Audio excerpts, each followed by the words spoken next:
Mwenyekiti wa kijiji cha Nyaruyeye A, Emmanuel Miselia, amshukuru Mheshimiwa Diwani wa Nyaruyeye Kubiru Lwagaba na Mheshimiwa Samata Shabani Makula, Diwani wa kata ya Nyarugusu, na wawekezaji mbalimbali kwa kuwezesha miundombinu ya urekebishaji wa mabarabara yaliyokorofi ndani ya kata ya Nyaruyeye.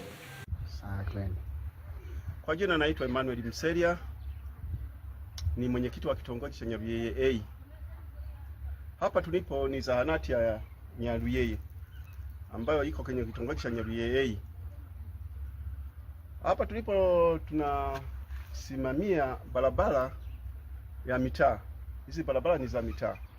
Kwa maana hapa tuko kwenye barabara ya mitaa Nyaruyeye A, lakini chini ya usimamizi ya waheshimiwa Mheshimiwa Kubiru akishirikiana na Mheshimiwa Diwani wa Nyarugusu ambaye ni Mheshimiwa Samata, wakishirikiana. Kwa ushirikiano wao tunashukuru sana, kwa sababu ya barabara hizi za mitaa wameziwezesha.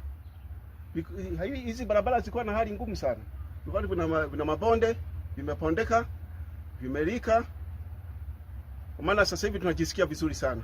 Kwa ushirikiano wao tunawapongeza, wazidi kuwa na mioyo ya hivyo, ili waonekane kuwa kwa kweli ni watenda kazi, si wabaguzi wa kazi, bali wamesimama kwa ajili ya kazi, kwa ajili ya maendeleo ya wananchi, si kwa maslahi yao binafsi.